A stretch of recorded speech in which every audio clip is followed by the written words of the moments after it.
बोलिए गंगा मैया की जय। भक्तजनों, आज इस कथा के माध्यम से हम गंगा मैया के विषय में ज्ञान अर्जित करेंगे। प्राचीन समय की बात है। इक्ष्वाकु वंश में सगर नामक एक प्रसिद्ध सूर्यवंशी राजा हुए। वैदर्भी व शैब्य नामक उनकी दो सुंदर रानियां थीं। रानी शैब्य से उन्हें एक पुत्र प्राप्त हुआ। उस बालक का नाम असमंजस रखा गया।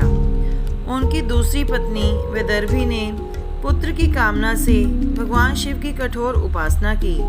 भगवान शिव जी के वरदान से वह भी गर्भवती हो गई। 100 वर्ष बीत जाने के बाद उसके गर्भ से एक विशाल मांसपिंड उत्पन्न हुआ। उसे देखकर वैदर्भी दुखी होकर भगवान महादेव का ध्यान करने लगी। उसकी आराधना से प्रसन्न होकर भगवान शिव ब्राह्मण के वेश में उसके पास आए और उस मांसपिंड को 60,000 भागों में बांट दिया। वे सभी टुकड़े बालकों के रूप में परिणत हो गए। वे सभी बालक अति वीर, बलशाली और पराक्रमी थे। सगर इतने पुत्रों को देखकर हर्षित हो गए। एक बार राजा सगर के मन में अश्वमेध यज्ञ करने का विचार उत्पन्न हुआ। उन्होंने अपने मंत्रियों को यज्ञ की तैयारी करने का आदेश दे दिया। शुभ मुहूर्त पर यज्ञ आरंभ हुआ। यज्ञ के अश्व को छोड़ा गया, किंतु इंद्र ने दैत्य का रूप धारण करके यज्ञ के अश्व को चुरा लिया और उसे कपिल मुनि के आश्रम में छुपा दिया। अश्व का अपहरण होने पर ऋषि मुनियों ने राजा सगर से कहा, राजन, अश्व का अपहरण होने से यज्ञ में विघ्न उत्पन्न हो रहा है। आप शीघ्र ही अश्व की खोज करवाइए, अन्यथा घोर अमंगल हो जाएगा। राजा सगर ने अपने 60,000 पुत्रों को यज्ञ का अश्व खोजने के लिए भेजा। वे सारी पृथ्वी पर अश्व को खोजने लगे, किंतु उन्हें यज्ञ का अश्व कहीं भी नहीं दिखाई दिया।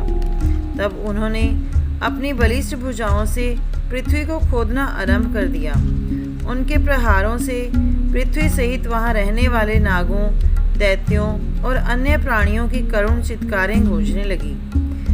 सगर पुत्र भूमि खोदते हुए कपिल मुनि के आश्रम के निकट पहुंच गए। वहां उन्हें यज्ञ का अश्व बंधा दिखाई दिया।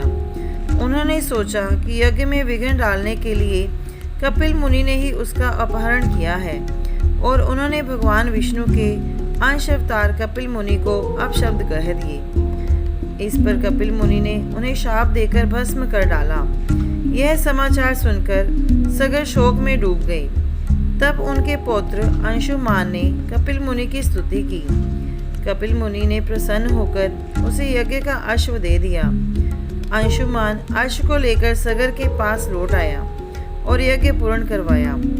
यज्ञ पूर्ण होने के बाद सगर ने पक्षीराज गरुड़ से अपने मृत पुत्रों के उद्धार के विषय में पूछा। पक्षीराज गरुड़ ने कहा कि गंगा मैया की पवित्र जलधारा उनके पुत्रों का उद्धार कर सकती है। राजा सगर माता गंगा को पृथ्वी पर लाने के लिए कठोर तपस्या करने लगे। उनकी मृत्यु के बाद असमंजस ने और इसके बाद अंशुमान ने अनेक वर्षों तक कठोर तपस्या की, किंतु वे माता गंगा को पृथ्वी पर लाने में सफल नहीं हुए। तब अंशुमान के पुत्र भगीरथ ने गंगा को पृथ्वी पर लाने के लिए कठोर तपस्या की। उनकी तपस्या से प्रसन्न होकर ब्रह्मा जी ने उन्हें साक्षात दर्शन दिए। ब्रह्मा जी के दिव्य दर्शन पाकर भगीरथ भी श्रद्धापूर्वक उनकी स्तुति करने लगे। ब्रह्मा जी ने प्रसन्न होकर भगीरथ से कहा, वत्स, तुम्हारे इस कठोर तप से मैं अति प्रसन्न हूँ। तुम्हें अभीष्ट वर प्रदान करने के लिए मैं यहाँ प्रकट हुआ हूँ। तुम निसंकोच अपना इच्छित वर मांग लो। मैं तुम्हें मनोवांछित वर प्रदान करने का वचन देता हूँ। भगीरथ बोले, हे प्रभु, अनेक वर्षों पूर्व कपिल मुनि ने अपने शाप से मेरे पूर्वजों को भस्म कर दिया था। तभी से मेरे पूर्वज प्रेत योनि में भटक रहे हैं। पक्षीराज गरुड़ ने बताया था कि यदि गंगा देवी पृथ्वी लोक में आकर अपने पवित्र जल से उनकी शुद्धि कर दें तो प्रेत योनि से उनका उद्धार हो जाएगा और वे भगवान विष्णु के परम धाम के अधिकारी हो जाएंगे। हे प्रभु, गंगा माता को पृथ्वी पर लाने के लिए मेरे परदादा राजा सगर, दादा असमंजस और पिता अंशुमान ने अनेक वर्षों तक कठोर तपस्या की, किंतु वे इसमें सफल नहीं हुए और तपस्या करते हुए अपने प्राण त्याग दिए। तब मैंने उनके कार्य को संपन्न करने के लिए कठोर तपस्या की। हे दयानिधान, यदि आप मेरी तपस्या से प्रसन्न हैं तो गंगा देवी को पृथ्वी पर भेजने की कृपा करें। भगीरथ की बात सुनकर ब्रह्मा जी ने गंगा देवी से कहा, गंगे, तुम अभी नदी के रूप में पृथ्वी पर जाओ और सगर के सभी पुत्रों का उद्धार करो। तुम्हारे स्पर्श से वे सभी राजकुमार मेरे परम धाम को प्राप्त होंगे। पृथ्वी पर जो भी पापी तुम्हारे जल में स्नान करेगा उसके समस्त पापों का नाश हो जाएगा। पर्वों और विशेष पुण्य तिथियों पर तुम्हारे जल में स्नान करने वाले प्राणियों को सुख संपत्ति, भोग और ऐश्वर्य के अतिरिक्त मृत्यु के बाद मोक्ष प्राप्त होगा। सूर्य ग्रहण के समय तुम्हारे जल में स्नान करने वालों को पुण्य और सुखों की प्राप्ति होगी। तुम्हारे स्मरण मात्र से ही प्राणियों के सभी दुखों और कष्टों का अंत हो जाएगा। यह सुनकर गंगा मैया हाथ जोड़कर विनम्र शब्दों में बोली, हे प्रभु, आपकी आज्ञा मुझे स्वीकार है, किंतु मुझे भूलोक पर कितने वर्षों तक रहना होगा। स्नान करके पापी जन अपने पाप मुझे दे देंगे। ऐसी स्थिति में मेरे उन पापों का नाश किस प्रकार होगा। हे प्रभु, आप सर्वज्ञ हैं, भूत, वर्तमान और भविष्य के पूर्ण ज्ञाता हैं। जगत की कोई बात आपसे छिपी नहीं है, अतः मेरी इन शंकाओं का समाधान बताने की कृपा करें। भगवान ब्रह्मा जी बोले, गंगे, तुम नदी के रूप में पृथ्वी पर रहोगी। मेरे अंश स्वरूप समुद्र तुम्हारे पति होंगे। सभी नदियों में तुम सबसे श्रेष्ठ, सौभाग्यवती और पुण्यदायी होगी। हे देवी, कलयुग के 5000 वर्षों तक तुम्हें भूलोक में रहना पड़ेगा। सभी प्राणी देवी के रूप में तुम्हारी पूजा, आराधना और स्तुति करेंगे। जो प्राणी भक्ति पूर्वक तुम्हारी स्तुति करेगा उसे अश्वमेध यज्ञ जैसा फल प्राप्त होगा।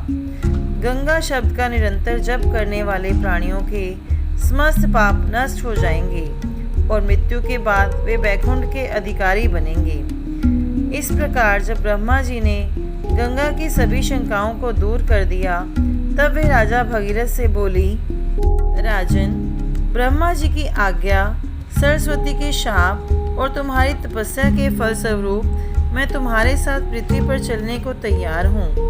किंतु हे पुत्र, जब मैं स्वर्ग से धरातल पर आऊँगी तो मेरा वेग बहुत तेज होगा। मेरे उस तीव्र वेग से पृथ्वी पाताल में पहुँच जाएगी। अतः राजन, यदि तुम अपनी इच्छा पूर्ण करना चाहते हो तो पहले इस समस्या का समाधान करो। माता गंगा की बात सुनकर राजा भगीरथ ने ब्रह्मा जी से इस समस्या का समाधान करने को कहा। तब ब्रह्मा जी शिव जी से बोले, महादेव, भगीरथ की इस समस्या का समाधान केवल आप ही कर सकते हैं। तीव्र वेग से धरातल पर उतरती गंगा को आप अपनी जटाओं में बांध लें। इससे उनका वेग कम हो जाएगा और पृथ्वी पाताल में धंसने से बच जाएगी।